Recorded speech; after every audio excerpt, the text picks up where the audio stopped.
Good evening, everybody. You see this frightening creature? This is Gritty, the Philadelphia Flyers' new mascot. He looks like a Muppet character that's gone bad.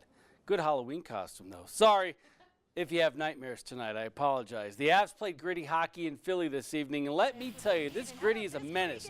Thrown in the penalty box during a kids' game during intermission, throws towels on the ice and pucks at the kids. Let me tell you, this guy needs anger management. Bangs on the board, and there goes a pain. A good night for the talented Mikko Rantanen. He scored 2 goals, and the Avs with a gritty victory tonight, 4-1. Will DT remain a Bronco? It's being reported that Demaryius Thomas is available for NFL teams via a trade. The beloved Thomas is the longest tenured player on the Broncos roster. I guess DT does not stand for don't trade. Thomas says he has heard the trade talk all year. He could be a candidate to be traded by next Tuesday's trade deadline. Thomas is due $17 million next year. I asked Thomas today if he wants to be a Bronco for life. I love to be here. You know, it is, you know, I'm gonna do what I gotta do to make sure I'm ready to play every week in and out. If I'm here or with any other team. You know, I love to be here. I've been here my whole career for 9 years now. It's like I said before, it's the league, it's football, and this is what happened. Question I gotta ask, how in the world does Von Miller go underneath a lineman? What speed and agility? Let's not forget, this man weighs 250 pounds. How does a man that large move like that? Miller put this move on a poor Cardinal tackle last Thursday night. It produced a turnover for the Broncos. I asked a few of Miller's teammates today what their initial thoughts were when they saw the replay of the dip. He really just go under somebody, and I watched it like 4 or 5 times, and it's pretty cool to see. I'm trying to get on that level right there, though. I say it in practice all the time. It's freakish athletic. He a freakish athlete, but I say it all the time. But it's still amazing though to watch. Like, damn, like he really does like time and getting off the ball and just dipping. Like, it's still amazing to me though. But I say it all the time though, so it's not like surprising, but it's still amazing. It is amazing. Finally, it's time to honor some of the top prep performances of the week with a segment we call Slap Me Some Skin. We go back to last Tuesday when Kylan Kraft-Timig of Liberty scored 2 goals and had 5 assists in a Lancers win. And for that, you can slap me some skin. On Friday, Jaden Ami of Manitou Springs combined for 241 total yards and 3 touchdowns, albeit in a Mustangs loss, but you can still slap me some skin. Also on Friday, Orlando Westbrook of Harrison combined for an impressive 307 total yards and 5 touchdowns in a Panthers win. And for that, you can slap me some skin. Don't forget, another installment of the Friday Night Blitz coming this Friday at 10:20. And this week, we got playoff soccer beginning. Oh, wow. Busy week, a lot going on. Okay. Good evening, everybody. Forget about getting fired. If the Broncos keep playing like the way they did tonight against the Cardinals, Vance Joseph won't get fired. He'll be named Employee of the Month. Case Keenum shaved his beard for good luck with the hope of pedaling the Broncos in the right direction tonight. 58 seconds in, Derek Wolfe gets a paw on the ball. Todd Davis comes up with the pick, and Todd scores. Broncos go up 7-0. Some creativity tonight by Bill Musgrave. Emmanuel Sanders on the reverse, and he throws it down the field to Cortland Sutton, a great grab, and just like that, the Broncos are up 14-0. Josh Rosen treated badly by the Broncos D tonight, under pressure. Chris Harris the pick, and get out of my way, Todd Davis.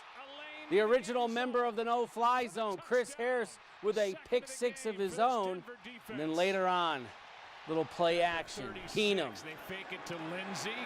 to a wide open Sanders. How does he get that wide open? And fans like Sanders flipping out. Who are these guys? Who is this football team? In the second half, the Broncos just teed off on the rookie. Von Miller causes the strip. There goes the football. The piggy's loose. DeMarcus Walker recovers the fumble. And Vaughn wasn't done in the second half. Ducks under the lineman to get to Rosen. Another strip sack. This time he recovers it.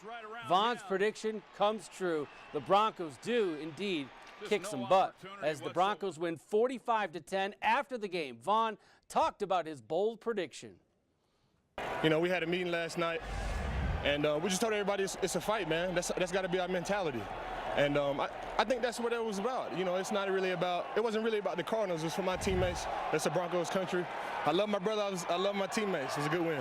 Obviously, you know, we listen to the media, you know, and it's one of those situations we know what's going on, but, you know, we got to keep everything in-house, and we got to understand that in order for us to get ourselves out of the hole that we dug, we got to win games. And it felt good to come out on Thursday night football, primetime football, and beat the opponent like we just beat them.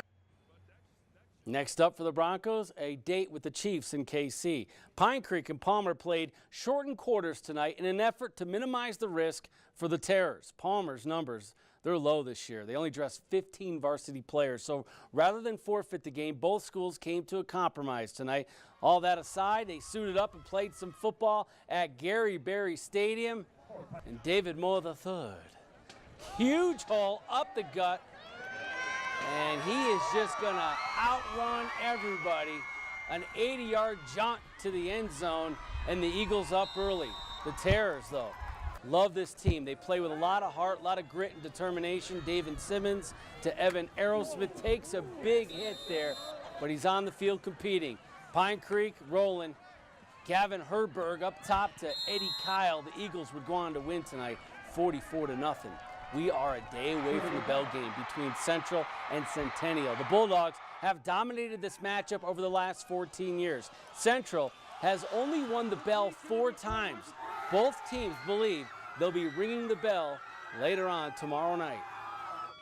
We honestly got to do what our coaches teach us during this week. You know, take from what we learn out here and go and execute them and play great as a team and protect the one next to you. That'd mean everything to me, honestly, because that's one thing I've always wanted to win the bell. It'd be really special if I was playing and we won it.